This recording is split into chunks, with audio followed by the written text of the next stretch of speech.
Hey, good morning, everyone. I hope you enjoyed the great talks that we've seen so far, and I certainly enjoyed Andre's talk about, or Sergei's talk about what they're doing over the last couple of years. For those who do not know who I am, I'm the founder of Freedom 360. We built the first fully spherical video camera system a couple of years ago. And last year, based on the overwhelming demand on making actually 360 productions, we also founded Concept VR, which is now one of the largest VR production houses in New York City. And we produce a great deal of productions every month. I think we have about 2 or 3 live productions every time. And using basically all the gear we have developed from Freedom 360, dwelling on the experience that users like Ignacio and Sergey and all the others, including Matthias Taugwalder, for example, have built up on using over the last couple of years. So why do I think that movement in VR is important? We have a couple of companies out there, they say VR needs to be static. And for the very first time when I built the 360 system, I actually built the F360 system based on the need of having to move it. It came out of seeing Ryan Whitehead with an extremely cumbersome ladybug system with a very heavy backpack, struggling through doing walking shots with the ladybug, and I said, this can't be the thing. So then we need to have movement to make this whole thing interesting. And it is also based on how our brains are processing depth and motion. The most important cue that our brains is using is what we call the binocular parallax or stereo vision. It is basically when the left eye and the right eye see different things, and therefore the brain can calculate the relative distance to that object, or the general 3D map, how I would call it in this context. It is all by itself, taken alone, a very strong thing, and does not require other senses here as well. So we see this in lots of stereo cameras. Tom Sharpless does great work with stereo, as well as Janie Fitzgerald did, and Felix and Paul. They all do very awesome, great stereo work, but it also has limitations. But stereo is only 1 out of 10 cues that our brain is using to calculate actually where we are in space when we look around. One important one that I like a lot is the monocular movement parallax, which is basically once we move our head or our bodies around, we create a stereo parallax just from one eye, and the brain can calculate based on this. It also uses overlapping objects, where you can see, for example, the person sitting behind you is, you overlapping that person, and therefore my brain can see, okay, there's depth cues going on. Shades and shadows, light and dark, gives us more cues to this. One important other item is we have all the database in our heads, how large certain objects are. You all have, based on your daily experience, know approximately that this glass is about 12, 13, 14 centimeters large. So my brain can now compare the relative size on the retina to the current size that it's measuring and see, okay, if the 13 centimeter object is this far away, it's probably an arm's length away. If it's getting that small, like over there, then now it's about 2 meters away, and so on. So it's based on experience. Other things are linear perspective, where when we see parallel lines and they converge towards the horizon, it gives us another cue how far stuff is away. Accommodation and convergence are 2 senses or 2 data points that the brain has that are for very close-up objects. When the brain can actually measure how far do the eyeballs tilt inwards and know basically, okay, now I have something really close to my face, as well as the deformation of the lens that it has to use to focus actually to this close-up distance. Other important things are details. or how it's called also a texture gradient, where I can clearly see on a carpet, I see lots of details in the foreground on the carpet, but the further away, the more mushier the texture gets, and you just see general patterns, and this is another clue of how we can calculate this.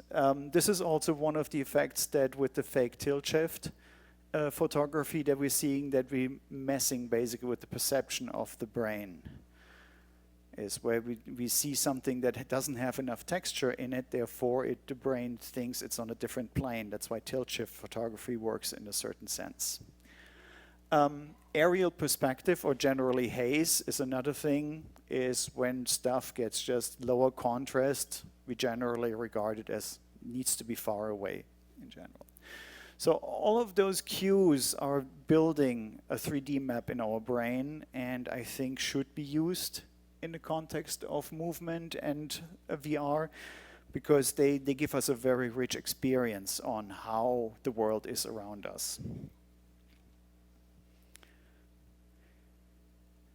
Using a static example that we've showcased outside during this week is a shot that had basically no movement in there and no cuts in this context. But we still can use different elements here from the previous thing. For example, we can see the occlusion of the foreground to the background. So I don't need to shoot this scene basically in stereo to tell the viewer that this neck of her base is way in front of the blackboard, for example. From general experience, also many people know roughly that the neck of a base is about this size. So when you see this in VR, it gives you another cue, like how close is she actually to you. Same thing as exclusion, what we talked earlier, using in this composition, for example, the white sheet here to occlude some stuff behind it, so when they want to walk behind it. So all of this gives me a 3D map of the scene without having to shoot this in a stereo field. Looking back in the theory of filmmaking, how we use actually a movement in camera to tell a story. And some of those movements actually translate well into VR, and some of them absolutely do not translate in very well. The tilt up and down, pan left and right is basically gone in VR because we have everything all around us, so we cannot use a camera movement in this context to tell a story, to bring something into the frame or out of the frame. This doesn't exist anymore. So the major movements that are left out for us, same as zoom in and zoom out. We don't have that feature in most VR experiences, at least not right now. We may get it in the future. So the main movements that we are restricted to is basically what's called dolly in, dolly out, which is a forward or backwards movement. We have truck left and right, moving left up and down, as well as the elevator going up and down, or any mixture of all of those together.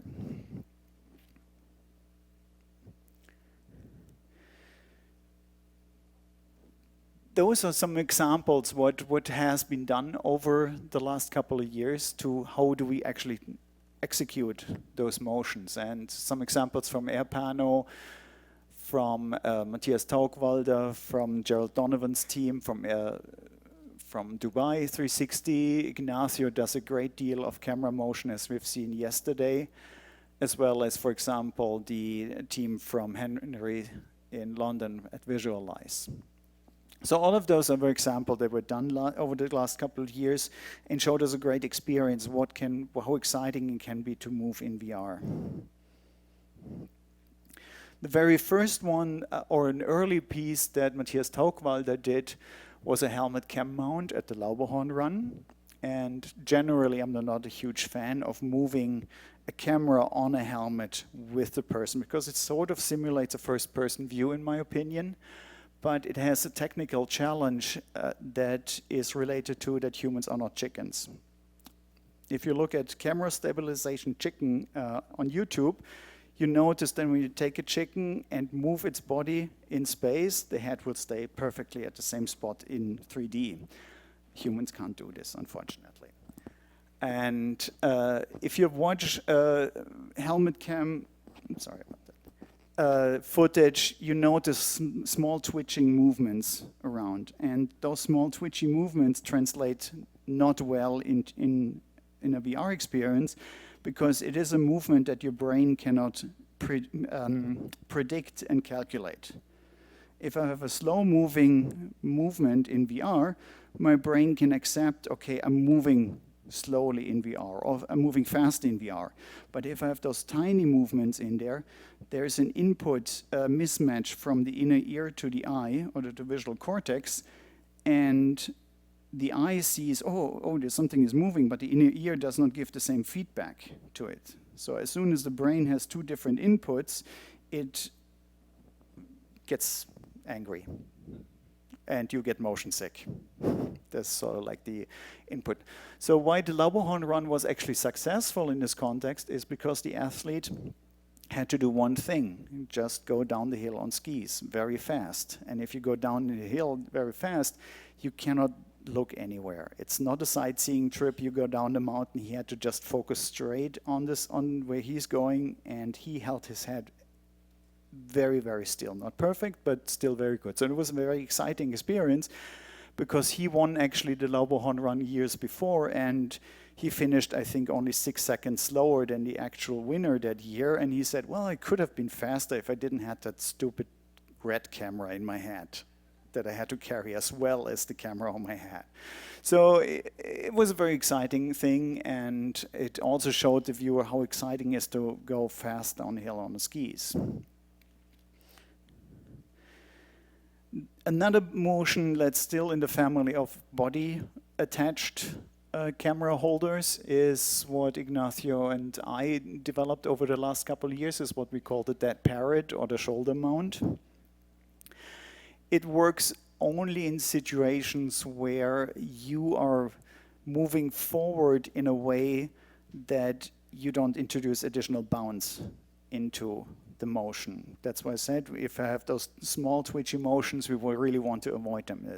So this mount works relatively well on skis. It works pretty good on bicycles, as long as you somehow keep it under control. And it also allows us to do a third-person view of the rider itself. So it takes us into the story, makes us part of the experience that the rider has, and the rider or the wearer actually has to act it out as well. One of the examples where we used it actually was the Illy video. Illy is an Australian hip-hop artist. Some say he's the only Australian hip-hop artist. And it was filmed in New York, and the filmmakers really liked the little planet effect on this, or the director. And they said, okay, how can we film this whole experience in 360 as a full sphere, and then do the little planet effects in post-production? And one of the things that we really wanted to do as the camera crew was, we need to show motion. We need to show dynamic action in that video, because otherwise it's a music video for hip-hop. It needs to move, basically. So we did actually the dead parrot mount for him here, and he was riding around all across Brooklyn. Was very exciting. Could have been a little bit smoother in theory, but he hasn't been on a bike for 15 years before that take. So, and it was like a little blue bike that was a little bit hard to ride sometimes. But it turned out it was very dynamic shots in there, and it made basically him the star and let him really act it out. As Ignacio has shown yesterday, the third, or my favorite body cam attachment, is actually just holding it on a stick with a gyroscope attached to the end. And the same things apply that we just learned. You still need to maintain a very smooth movement in the video in there. This was a promo video we did for a travel agency, and part of the experience was to ski in Dubai, because people like to do this over there and they don't have access to like nice Alps or so. And it also, skiing is another activity. If you just consider yourself a camera platform, which you are at this point, You just go smoothly down the hill and try to use the scene or the talent that is around you as the subjects. You're just a glorified camera dolly with a brain. Walking with it is a little bit more tricky and requires a little bit more experience or training. Ignacio showed how the models on the beach actually managed it, but it's a very short take that you can do. The system is relatively hard to handle and heavy on your arms. I'm usually saying after 10 minutes of handling the camera system, I need to take a break and I'm done for a while. If I have to do a very long take for 20 minutes, I'm like, no, that's it for the day. Not doing more of this. On this shot, we were on location, had to do everything on the fly, pretty much impromptu. Nothing was much scripted for that piece. It was more a collection, slightly a spray and pray approach to gather as much scenes later for the edit. And one of the scenes was basically, okay, how can we document the experience that people have on the big Chinese wall, or one of the segments? So I actually walked up on the stairs just to show like how it is, what's the experience there. And I thought, how hard can it be just to walk a couple of stairs? And was happily storming up the stairs. And then after like 3 minutes, my lungs said, yeah, that's fine, goodbye. Go on without me, we stay here. And I sort of like, no, I need to take a break and reset myself. And fortunately, within those segments I was able to film, there was enough experience here. And this motion, also this composition goes back into what we said earlier about why motion in VR is important. Because we have several other clues that we talked about earlier here. One of the big one is basically the haze that we see in the background. It gives us a huge 3D clue, basically, how far, how wide the space is that we're dealing with. We have immediate occlusions and shadows with the notches in the thing. So when you experience this gives you also a very good experience, like how wide are the stairs, how steep are the stairs, how far do we need to go up, and all of this basically gives you a good VR experience. This was another scene from the same week where I felt that taking a walking shot through that ancient village in China and showing how the street looks like would give us a good experience.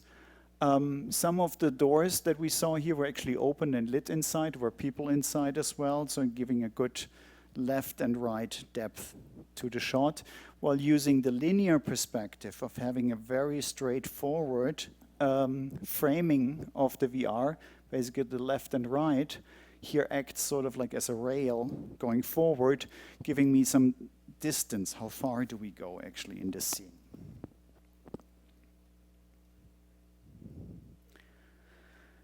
Another class of moving shots are probably one of the earliest or simplest one. We attach it to a car and can be done on the inside, can be done on the outside, can be done with driver, without driver.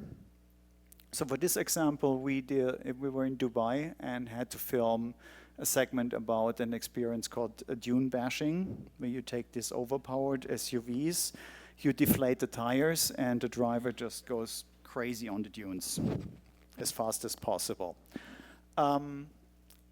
This segment actually didn't make it into the final cut, mainly because it didn't feel good in VR, not because of the motion that was happening in there, but it was lacking lots of the depth cues.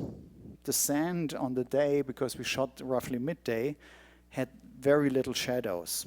So we could not really see how deep how far away is the next dune. What kind of dimension do we talk to? We had no reference points. There was nothing in there that could tell us, okay, other than those little plants that were occasionally there, but there were not that many of them in the sand. So we felt like while the motion was interesting, the reference points were lacking, and therefore it wasn't a good experience in there. If this would be more roller coaster, or there would be more objects that I can relate in terms of size and more 3D, it probably would have been better. Other experiences where we actually have objects that give us a size reference, including Jay Leno's chin, are a little bit easier to handle. And this was a promo video we did for his car show that went actually from YouTube to a cable channel, to a big cable network. And we used, again, several things. How do we have the relative closeness of him, and him driving in that monster car that he built through LA gave us also different clues. We always know like how large is our cars on average, and it gives us a reference how large is this car actually. So we are about 2 car lengths versus 1 car length, and other cues like this. Plus, when it drives, it gives us a little bit of vibration because it's a very heavy engine. So we got some vibrations actually through the carbon fiber pole and into it. So it felt like, yes, this is a big, important, or a big engine that added to the experience. Other important camera movement techniques that Sergey also dwelt on a little bit are drones. We can fly drones in many scenes. This is Ignacio in Senegal. This is easy. We don't need to go through permits in this context. If you try the same thing in New York City, it's slightly more difficult, if not impossible. But it allows you to do the elevator shot that we talked about earlier, just the pedestal, just going from the ground and giving us a growing and growing overview about where we are, and just allowing us to take in the scenery is very important for filmmaking and storytelling, because it shows us where we are, what's the context of what's the next story that's coming up. And the drones can range from smaller drones to larger drones to whatever you can take with you. And how good your pilot is and how large your crew is, basically. The next level up is what also they mentioned is different styles of using actual helicopters when possible. This was for the Canadian Space Agency documentary. And we also needed an establishing shot. We didn't have a drone around, and the easiest was to basically convince the pilot that did actually the recovery of the balloon that we launched, and said, hey, before we actually pick up the balloon and the leftovers, can we do a quick flyover with the helicopter, and just to get the overview about the scene. Where did the balloon land? Where did the gondola land? And just show us basically how it is in relationship to the woods as well.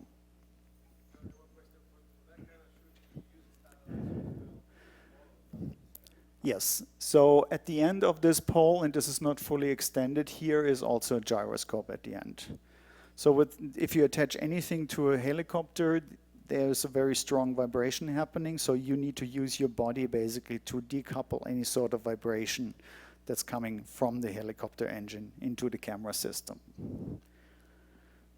Plus, it also helps you to prevent a little bit the motion that the helicopter has in mid-air, because helicopters never stand still. Even if they hover, they always float a little bit in mid-air. And the gyroscope helps you to actually prevent that motion a little bit. So if you are actually using a gyro in a helicopter, you will notice that this thing seems to move in your hands all by itself. But in reality, it is the helicopter around you that's moving, and the gyroscope stays in space.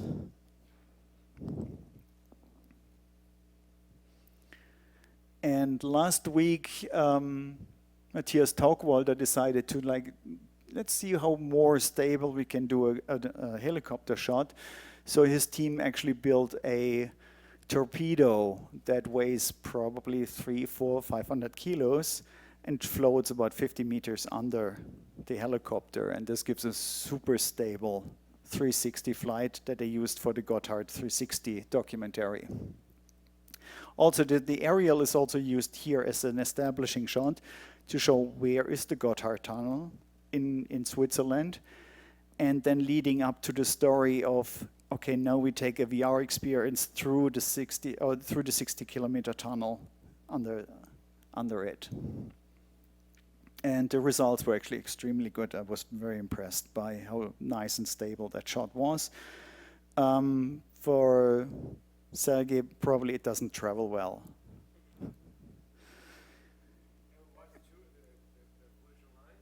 Yes, it's all on YouTube. Another motion that is very practical and easy to set up are cable cam shots. Ignacio showed this also this week, where we use an Explorer, for example, put a cable through it, span it through 2 points, and then use means to basically pull it from A to B. We used this recently on a shoot for the Metropolitan Museum, and this is the Temple of Dender, which is a gift from the Egyptian government somewhere time in the 50s.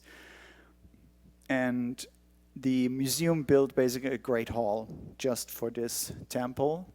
And it is rather large, and we used basically the camera motion here to depict the size of it in VR, because if we would have just have placed static cameras in VR, for example, here in the center or here in the plaza, we would have missed all the clues, like how large is it? What's the expanse of it? What is the original architecture of this place? So we decided if we actually move the camera along this blue line here, we would get a rather good motion of revealing the different arches, the depth of this space. So for this production, we did actually 2 shots. And you can see this on YouTube and Facebook. It's under the Met channel. And the secondary shot was from the opening behind this door, then just going across the water that is underneath this archway. So we used 2 shots to reveal like how it is coming from this angle into the room, and then the other one going parallel to the large windows that are here on the side. And both shots was basically used to explain the 3D geometry of the space. Other options how to do cable cam shots are with traditional cable camera rigs, also pretty good, remote controlled, relatively easy to handle when you need to go a little bit further. So I would use those basically if you do very long shots like 500 meters or even up to 1 kilometer, if you're able to do a cable between 2 points. When we come actually into the human space and actually deal with actors and talents in the shot, we would need to be able to repeat shots, because it's usually actors and talent can't get it right the first time, or you're unhappy with their performance, so you need to redo shots. With the cable cam shots earlier, on this one, we basically need to reset the camera, bring it back, and pull the camera again. Fortunately, we can do this at a constant speed, so all you need to do is work out the timing for any talent that's in the shot and give them just audio cues additionally. Like if the camera is at this point in the room, you start walking from there, or you deliver your lines. And when the camera is over there in the room, then the next talent could come in, for example. We can also do this with camera-controlled dollies by now. The disadvantage here that we're dealing with additional post-processing, because all of this stuff that we see down here, the rails, the dolly itself, is actually in the shot, and we need to basically remove this with an additional plate and additional work. So it's a question of post-processing.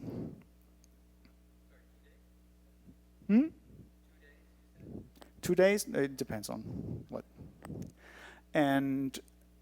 But you can do the same thing, basically just moving the whole rail system occasionally over, doing a plate shot from the ground, and then putting it back into place. And you can do this a couple of times during the day, depending on how often you need to do that shot and that setup. MYT Works is pretty good in this context. Their dolly system is remote control from iPad and fully controlled. So you can do perfectly frame accurate repeats of the same take over and over again. And if we want to go more into the flat space movement, we're also going to start reselling the Mantis 360, which is a dolly system developed in the UK, or a rover system actually, and it's heavily stabilized also with the Canyon Labs gyroscope. So it's basically the same gear that we use on the other shots. Now we're putting it on a rover, and this allows us to move not in a linear fashion, at least along a flat floor. And so those were all basically, I would call it two-dimensional movements, if we take out the drones out of the equation. But we can also use camera cranes as well as spider cams to have actually a more programmable three-dimensional move through space, and then have a larger setup with this. This setup was used to promote the new Adidas football for the Brazilian World Cup. And it was used to shoot parts of the plates that were then used in a 3D animation in there.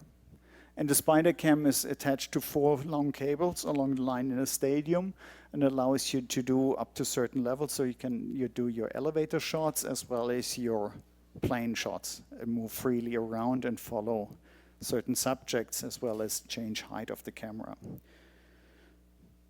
Where a camera crane is a little bit more limited and would still require some form of either totally ignoring the camera crane in a shot or hoping that nobody will look necessarily behind you. This was a production by Louis Smithingham and Brent Schnarr at NAB, and it was actually a pretty good experience as a live preview of what camera movement on stage in 360 will actually look like. And those are some examples of camera movements in VR that we've seen so far. I'm pretty sure there should be many more. In generally, all those movements have the same in common. We need to try to keep them as smooth as possible, but speed and direction doesn't really matter. We can go as fast as necessary, or as fast as the story requires us to go. They're always used within the storytelling of VR as the establishing shots, the connecting shots, to basically tell us where we are and where we're going to. And I always encourage you to, if you are in VR productions, use motion, don't be afraid, and see it as a challenge for your filmmaking. Thank you.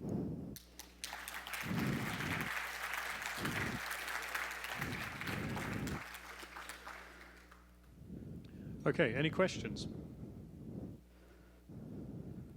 Thank you, Joergen-san. When you're shooting by drone,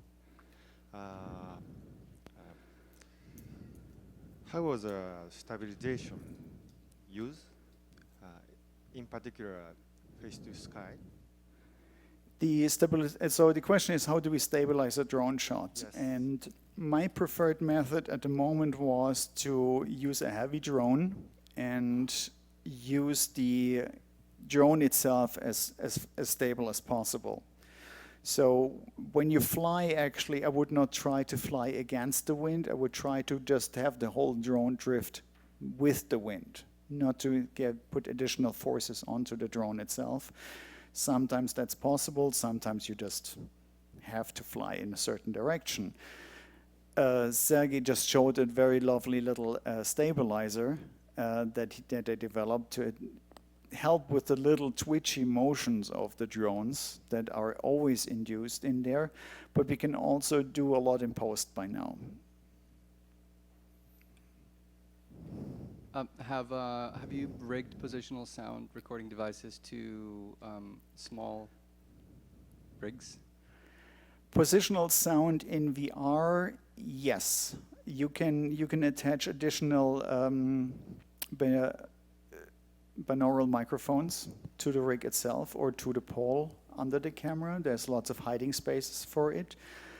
I personally see them only as a starting point for your sound edit, so that it creates a good bed to put additional on.